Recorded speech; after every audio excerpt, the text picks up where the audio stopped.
আজিৰ সভাৰ সভাপতি মহোদয়, মঞ্চত উপবিষ্ট বিশিষ্ট ব্যক্তিসকল, সময় একেবাৰে নাই, খুব হাতত খুব বেছি যদি 20 মিনিট আছে, সকলোৰে নাম নকওঁ, সকলোৰে মই শ্ৰদ্ধা জনাইছোঁ। অভিভাৱক অভিভাৱিকাসকল ইয়াত আপোনালোকে আহিছে, ল'ৰাখিনি অলপ আগুৱাই আহিব লাগে, ছোৱালীখিনি ইমান ধুনীয়াকৈ বহি আছে, ল'ৰাখিনি অলপ আগুৱাই আহিব লাগে, যদিও চিট নাই। এইফালে ল'ৰাখিনি আগুৱাই আহিলে কথা ক'বলৈ অলপ সুবিধা হ'ব।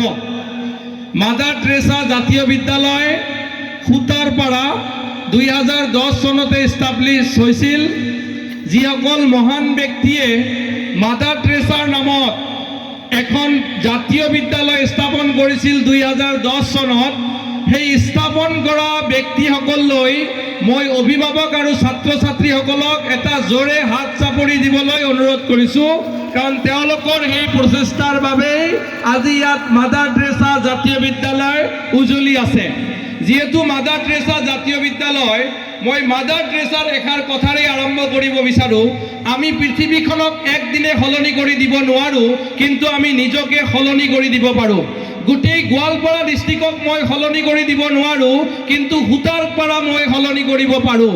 গোটেই অসমখন মই সলনি কৰি দিব নোৱাৰোঁ, কিন্তু মই মোৰ গাঁওখনক মই সলনি কৰিব পাৰোঁ। গোটেই অঞ্চল, বেলেগৰ ঘৰ মই পৰিৱৰ্তন কৰিব নোৱাৰোঁ, কিন্তু মই মোৰ নিজৰ ঘৰখন পৰিৱৰ্তন কৰিব পাৰোঁ। হয়নে নহয়? হয়, বেলেগৰ ল'ৰাৰ ৰিজাল্ট কি হ'ব সেইটো মই নাজানো, কিন্তু মোৰ ল'ৰা ছোৱালীৰ ৰিজাল্ট মই পৰিৱৰ্তন কৰিব পাৰোঁ, আৰু সেই আই মাতৃগৰাকীৰ সেইখিনি সফলতা আছে। মাদাৰ টেৰেছাহঁতে সেই সময়ত শ্ৰদ্ধা কৰিছিল, ত্যাগ কৰিছিল সমাজৰ কাৰণে। আজি সেইকাৰণে এই অসমৰ গোৱালপাৰা জিলাত মাদাৰ টেৰেছাৰ নামত বিদ্যালয় জিলিকি আছে। কিয়? তেওঁ সেই সময়ত কৰা কাম আন্তৰিকতাৰে কৰিছিল। আজি যদি আপুনি সফল মাতৃ হ'ব বিচাৰে, আপোনাৰ ল'ৰা আৰু ছোৱালীৰ আন্তৰিকতাৰে আপুনি খবৰ লওক, চাব আপুনি এজন সফল মাতৃ হ'ব। অলপ আগতে মই অভিভাৱক এগৰাকীক লগ পাইছিলোঁ, মই নাম সোধা নহ'ল। তেওঁ মোক ক'লে, মোৰ ল'ৰাই তেজপুৰ মেডিকেল কলেজত MD, মোৰ ল'ৰাৰ বোৱাৰীয়ে বৰপেটা মেডিকেল কলেজত ডক্টৰ। সেই কথাখিনি তেওঁ গৌৰৱৰে মোৰ আগত শ্বেয়াৰ কৰিছে। এখেতে ইয়াত বহি আছে, কাৰণ কিয়? আজিৰ পৰা 20 বছৰ পিছতো এইগৰাকী অভিভাৱক কিন্তু এই খুটাৰপাৰাই নহয়, গোটেই গোৱালপাৰাত জিলিকি থাকিব তেওঁলোকৰ কাৰণে। হয়নে নহয়? বুজিছেনে কথাটো? চ' আপোনালোকে যি কাম কৰিব আজিৰ পৰা, বিদ্যালয়ৰ বাৰ্ষিক অনুষ্ঠান, সেই বাৰ্ষিক অনুষ্ঠানত মই আপোনালোকক কৈছোঁ, যি কাম আপোনালোকে কৰিব, কামটো কৰিব লাগিব আন্তৰিকতাৰে। আজিৰ যুগ সামাজিক মাধ্যমৰ যুগ, কেৱল শ্ব'বাজিৰ যুগ।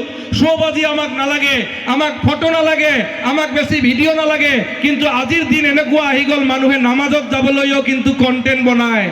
আজি এনেকুৱা যুগ হ'ল, মন্দিৰত যাবলৈও ভিডিঅ'টো কৰে। আজি এনেকুৱা যুগ হ'ল, নিজৰ মাৰ লগত দেখা কৰিবলৈ গৈও মানুহে ভিডিঅ' কৰে। আজি এনেকুৱা যুগ হ'ল, 10 টকা এটা দান কৰিবলৈ মানুহে কিন্তু ভিডিঅ' কৰে। এইবিলাক আন্তৰিকতাৰে কিন্তু কেতিয়াও মহান হ'ব নোৱাৰোঁ। আমি যদি মাদাৰ টেৰেছা হ'ব বিচাৰোঁ, আমি যদি সফল মানুহ হ'ব বিচাৰোঁ, তেনেহ'লে আমাক লাগিব আন্তৰিকতা। আৰু আপোনাৰ মৃত্যুৰ পিছত গোটেই অসমে যদি চকুলো টোপে, আপোনাৰ মৃত্যুৰ পিছত যদি আপোনাৰ খুটাৰপাৰাৰ অঞ্চলে চকুলো টোকে, তেনেহ'লে আপুনি ছাকচেছফুল। আপোনাৰ ইয়াত মই দেখা পাই আছোঁ, জুবিন গাৰ্গৰ শ্ৰদ্ধাঞ্জলি পাতিছে। জুবিন গাৰ্গ কিমান বছৰ বাচিছে ডাঙৰ কথা নহয়, কিন্তু জুবিন গাৰ্গ জীয়াইছিল। জুবিন গাৰ্গে সদায় আন্তৰিকতাৰে আৰু মনে মনে দান কৰিছিল। সেই দান কৰাৰ কাৰণে গোটেই অসমবাসী জুবিন গাৰ্গৰ কাৰণে কান্দিছিল। তেওঁৰ যি সৰল মন আছিল, তেওঁ যি মানুহক সহায় কৰাৰ মানসিকতা আছিল, সেই মানসিকতাৰ কাৰণে কিন্তু আমি অসমবাসীয়ে তেওঁৰ কাৰণে কান্দিছোঁ। সেই মানসিকতা লাগিব। ইয়াত থকা আই মাতৃসকল, অভিভাৱক অভিভাৱিকাসকল, বিভিন্ন শিক্ষাগুৰুসকলক মই কৈছোঁ, শিক্ষক জাতিৰ মেৰুদণ্ড, আৰু আপোনাৰ ছাত্ৰ ছাত্ৰীসকল জাতিৰ ভৱিষ্যত। মাদাৰ টেৰেছাৰ শিক্ষক শিক্ষয়িত্ৰীসকলক কৈছোঁ, আপোনাৰ শিক্ষাদানেই কিন্তু আপোনাৰ ল'ৰা ছোৱালীক ভৱিষ্যতে কিন্তু এষ্টাব্লিছ কৰিব। আপোনাৰ ইয়াত মেট্ৰিকলৈকে আছে, মেট্ৰিকলৈকে যি খুঁটি, যি আপোনালোকে পাঠদান দিব, সেই পাঠদানৰ জৰিয়তে গোটেই সমাজ পৰিৱৰ্তন কৰিব লাগিব। বাটেন ছাৰে অলপ আগত কৈছিল, আমাক শিক্ষা লাগিব, নৈতিকতাও লাগিব। এডুকেশ্যন সেইটো নহয় MA পাছ BA পাছৰ নামত। আপোনালোকে আই মাতৃসকল ইয়াত মেট্ৰিক ফেইলো থাকিব পাৰে, সেয়া হ'ল সামাজিক শিক্ষা, সেয়া হ'ল আনুষ্ঠানিক শিক্ষা। কিন্তু যি আই মাতৃয়ে এজন ল'ৰা বা এগৰাকী ছোৱালীক তুলি তালি ডাঙৰ দীঘল কৰিছে, সেয়াই হ'ল মাকৰ শিক্ষা। আৰু যি ল'ৰা ছোৱালীয়ে আৰু যি ল'ৰা ছোৱালীয়ে MA পাছ কৰি BA পাছ কৰি আহি নিজৰ মা দেউতাকৰ লগত ভাল ব্যৱহাৰ নকৰে সেই ল'ৰা ছোৱালী কেতিয়াও ভাল ল'ৰা ছোৱালী হ'ব নোৱাৰে বুজি পাইছে সকলো আই মাতৃ মনত ৰাখিবা ল'ৰা ছোৱালীসকল কালি তুমি মেট্ৰিক পাছ কৰিবা ACS অফিচাৰ হ'বা ডক্টৰ হ'বা ইঞ্জিনিয়াৰ হ'বা কিন্তু জীৱনত কেতিয়াও কাৰো লগত বেয়া ব্যৱহাৰ নকৰিবা আমি সমাজত কওঁ বেয়া আদব মানুহৰ সংখ্যা আজিকালি বেছি হৈছে বেয়া আদব এই BSF ছাৰে এতিয়া যি ক'লে যে সেই ল'ৰাজন তেওঁৰ ষ্টেণ্ড পঢ়ি থকাৰ কাৰণে কৈছিল সেয়া আদব সেয়া শিক্ষা এয়া পৰিয়ালৰ শিক্ষা এয়া মাদাৰ টেৰেছাৰ শিক্ষা এয়া পণ্ডিত দীনদয়ালৰ শিক্ষা সেই শিক্ষাৰ জৰিয়তে কি হ'ব আমাৰ সমাজখনক আমি আগুৱাই লৈ যাব পাৰিম আপোনালোকে ইয়াত অভিভাৱকসকল আছে অভিভাৱকসকলে আমি যদি ফলো কৰোঁ আমি সকলোৱে নিজৰ ল'ৰা ছোৱালীক ভাল মানুহ বনাবলৈ চেষ্টা কৰিব লাগিব কাৰণ এয়া ডাইৰেকশ্যন আমাৰ মুহাম্মাদুৰ ৰাসূলুল্লাহ সাল্লাল্লাহু আলাইহি সাল্লামৰ ডাইৰেকশ্যন হুজুৰ সাল্লাল্লাহু আলাইহি সাল্লামে কি কৈছিল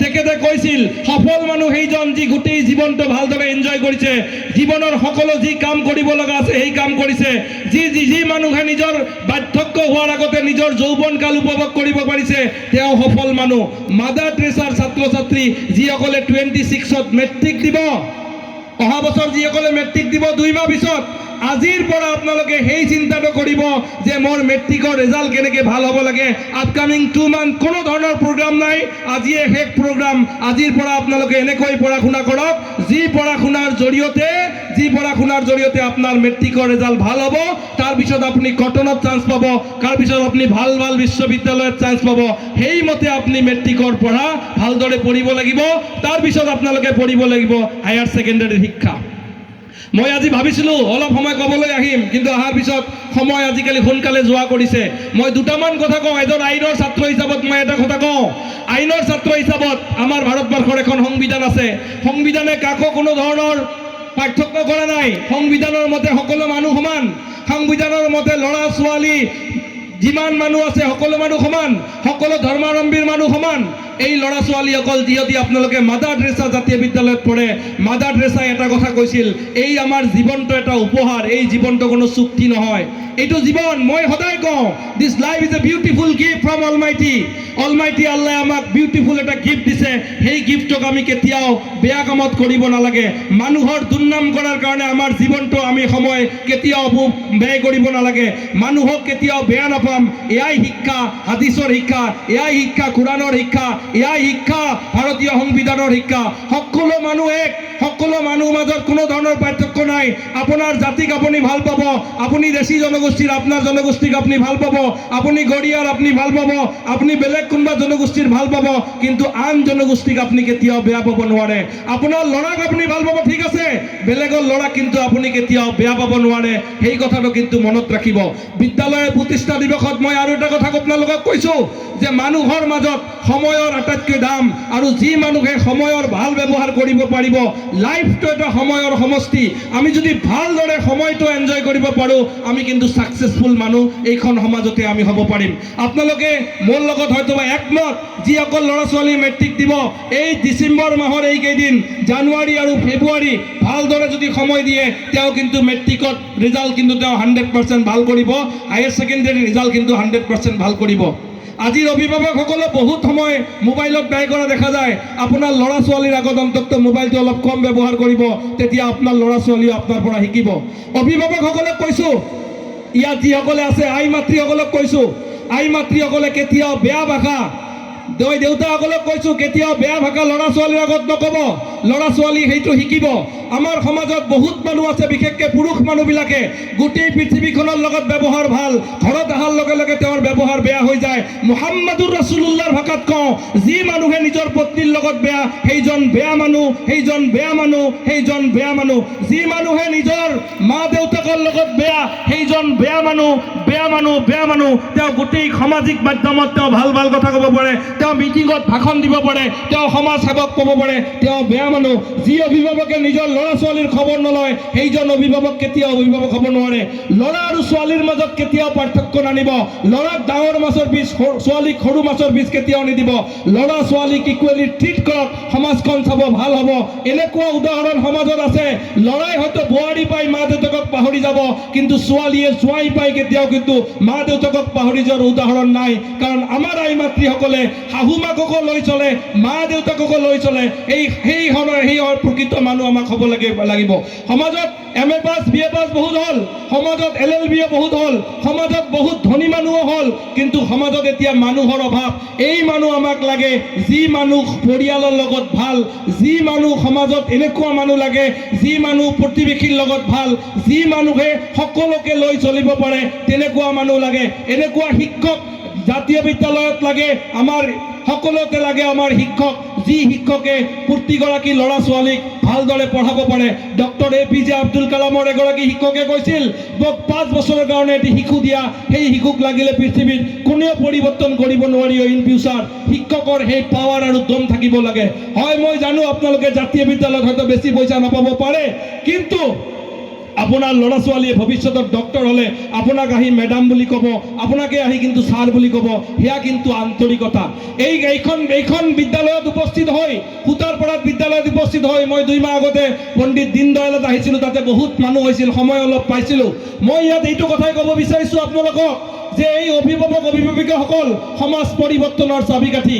আৰু ল'ৰা ছোৱালীসকলক কৈছোঁ, বহুত ল'ৰা ছোৱালীয়ে আমাক প্ৰশ্ন কৰে, ছাৰ মই কেনেকৈ নিয়মানুৱৰ্তিতাৰে জীৱন যাপন কৰিব পাৰিম, কেনেকৈ মই ভাল মানুহ হ'ব পাৰিম। মই কওঁ, তুমি যদি ডিচিপ্লিন লাইফ চলিব বিচৰা, তুমি তোমাৰ মাকক ফ'ল' কৰা, তুমি তোমাৰ দেউতাকক ফ'ল' কৰা, কাৰণ তোমাৰ মা আৰু দেউতাই সদায় ৰাতিপুৱা উঠিয়ে ডিচিপ্লিন জীৱন যাপন কৰিছে, আৰু সেই মা দেউতাই তোমাৰ কাৰণে আইডিয়েল হোৱা উচিত। তোমাৰ মা দেউতাকক তুমি যদি ফ'ল' কৰা, তোমাৰ জীৱন তোমাক সফল হ'বই। জীৱনত সফল হ'বলৈ বিশেষ একো কৰিব নালাগে, কামবিলাক অলপ অন্য ধৰণে কৰিব লাগে। মেট্ৰিক পাছ কৰাৰ পিছত আপোনালোকে বেলেগ ঠাইত যাব, সেই বেলেগ ঠাইত যোৱাৰ আগতে কিন্তু নিজৰ মানসিকতা আৰু মন পৰিৱৰ্তন কৰিব লাগিব। অসম জাতীয় বিদ্যালয় আপোনালোকে জানে, আপোনালোকৰ স্কুল অসম জাতীয় বিদ্যালয়ৰ আৰ্হিতে পৰিচালিত হয়। অসম জাতীয় বিদ্যালয়ৰ প্ৰতিগৰাকী ল'ৰা ছোৱালীয়ে অসমীয়া ইংৰাজী বহুত এক্সপাৰ্ট হয়। এইখন বিদ্যালয়ত অধ্যক্ষ আৰু MD ইয়াত উপস্থিত আছে। মই MDক কৈছোঁ, প্ৰতিগৰাকী ল'ৰা ছোৱালীয়ে ভালদৰে যাতে ইংৰাজী ক'ব পাৰে আপোনাৰ বিদ্যালয়ত মেট্ৰিক পাছ কৰি যোৱাৰ লগে লগে, প্ৰতিগৰাকী শিক্ষকে যাতে ইংৰাজীত এটা ভাল দখল থাকে। অসমীয়া বিদ্যামৰ ছাত্ৰ ছাত্ৰী হৈও যেতিয়া ইংৰাজীত ভাল দখল থাকিব, তেতিয়া মাদাৰ টেৰেছা কিন্তু বহুত আগুৱাই যাব। মাদাৰ টেৰেছা কেৱল সূতাৰপাৰাত থাকিলে নহ'ব, মাদাৰ টেৰেছাৰ নাম গোটেই অসমত জিলিকি যাব লাগিব। মাদাৰ টেৰেছাৰ নাম গোটেই অসমতে বিয়পি পৰিব লাগিব। তাৰ কাৰণে উপায় এটাই, 2026 যাবই এইবাৰ, 2027 যিটো বেছে মেট্ৰিক দিব, জানুৱাৰীৰ 1 তাৰিখৰ পৰা নতুন সেশন ষ্টাৰ্ট হ'ব। সেই জানুৱাৰীৰ 1 তাৰিখৰ পৰাই আপোনালোকে কি কৰক, আপোনালোকে সেই বেষ্টৰ আপোনালোকে গুৰুত্ব লোৱা আৰম্ভ কৰক, যি গুৰুত্বৰ জৰিয়তে 2027ত অসমৰ ভিতৰত হাইয়েষ্ট নম্বৰ পৰা ল'ৰা ছোৱালী আপোনালোকে সৃষ্টি কৰক। চাব অসমৰ ভিতৰত যেতিয়া হাইয়েষ্ট ৰিজাল্ট হ'ব, এই সূতাৰ পৰা লৈ অসমৰ বিডিয়া আহিব, আৰু ইয়াৰ পৰাই মাদাৰ টেৰেছা জাতীয় বিদ্যালয় অসমৰ বুকুত জিলিকি উঠিব। সেয়াই মই কামনা কৰিছোঁ। আপোনালোকৰ বিদ্যালয়ৰ MD, শিক্ষক শিক্ষয়িত্ৰীসকল আৰু সকলোকে এটাই পৰিৱেশ, শিক্ষকসকল জাতিৰ মেৰুদণ্ড, যি মেৰুদণ্ডৰ জৰিয়তে সমাজ নিৰ্মাণ হয়। শিক্ষকে যাতে সমাজ কেতিয়াও ভাগ নকৰে। ৰাজনৈতিক আলোচনা, ৰাজনৈতিক পৰিৱেশ, বেয়া পৰিৱেশ, এই জনগোষ্ঠীক ডাউন দিয়া, সেইটো জনগোষ্ঠীৰ উন্নতি কৰা, এইবিলাক পৰিৱেশ আমাৰ মাজত থাকিব, কিন্তু কথাটো হ'ল আমি কিন্তু সমাজখনত মিলাপ্ৰীতিৰে থাকিব লাগিব। পলিটিচিয়ানৰ কথা আপোনালোকে বেছি গুৰুত্ব সহকাৰে নল'ব। আই মাতৃসকল বেছি চিৰিয়াছো নহ'ব। তেওঁলোকে টক শ্ব'ত কাজিয়া কৰে, চাহ একেলগে খায় আৰু একেখন গাড়ীতে আহে। মই তাৰে প্ৰমাণ, একেখন গাড়ীতে আহে, টক শ্ব'ত কিন্তু কাজিয়া কৰে কংগ্ৰেছ BJP। তেওঁলোকে কিন্তু সকলো পলিটিচিয়ানে একেলগ হৈ তেওঁলোকে পাৰ্টি কৰে, তেওঁলোকে একেলগে থাকে, MLA স্কুলত একেলগে থাকে, ৰাজনৈতিক তেওঁলোকে একেলগে চলে, আমাৰ মাজত ভাগ কৰিবলৈ চেষ্টা কৰে। আমি যাতে কেতিয়াও সমাজত ভাগ নহওঁ। আৰু মাদাৰ টেৰেছা জাতীয় বিদ্যালয়ৰ সকলো প্ৰতিনিধিয়ে এইটো কথা মনত ৰাখিব লাগে যে মই মাদাৰ টেৰেছা জাতীয় বিদ্যালয়ৰ এগৰাকী ছাত্ৰ, এগৰাকী ছাত্ৰী। মাদাৰ টেৰেছাৰ যি জীৱনৰ বাণী, সেই বাণী চেক্ৰিফাইচ আৰু চেক্ৰিফাইচ, সেই বাণী কৰিব লাগিব। মাদাৰ টেৰেছাৰ দৰে সমাজ সেৱা কৰিব লাগিব। সমাজৰ যিবিলাক কাম আছে, এই বেয়া পৰিৱেশ যিখিনি আছে, এইখিনি আমি ভাল কৰিব লাগিব। 2জন মানুহ যদি বহিব লাগে, এটা চিট আছে, NSSৰ মন্ত্ৰ, নট মি বাট ইউ, মই নবহো আপুনিয়ে বহক, সেই মানসিকতা কৰিব লাগিব। সদায় হেল্প কৰিব লাগিব। ল'ৰাসকলকতো সমাজে পঢ়ায়, ছোৱালীসকলক আজি বাল্য বিবাহ বহুত ষ্ট্ৰিক্ট আইন হৈছে।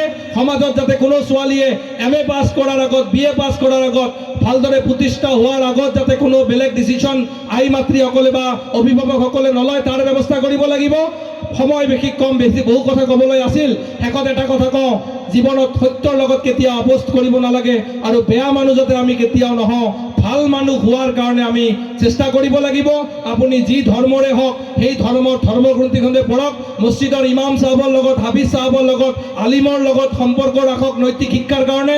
তেওঁলোকে যি বাট দেখুৱাব সেই বাটেৰে আপোনালোকে চলক আৰু সমাজখন পৰিৱৰ্তনৰ কাৰণে সকলোৱে একগোট হৈ মিলিজুলি বেলেগৰ বিপদত আমি সহায় কৰিব লাগিব। বহুত ঠাইত চাওঁ এক বটল ৰক্ত টেষ্ট লগাৰ কাৰণে মানুহে ছ'চিয়েল মিডিয়াত দিব লগা হয়। গাঁৱৰ ল'ৰাবিলাক প্ৰতিজ্ঞা কৰক, এটলিষ্ট বছৰত এবাৰ হ'লেও এবাৰ ৰক্তদান কৰিব, একো অসুবিধা নহয়, তেজ দান কৰিব পাৰি।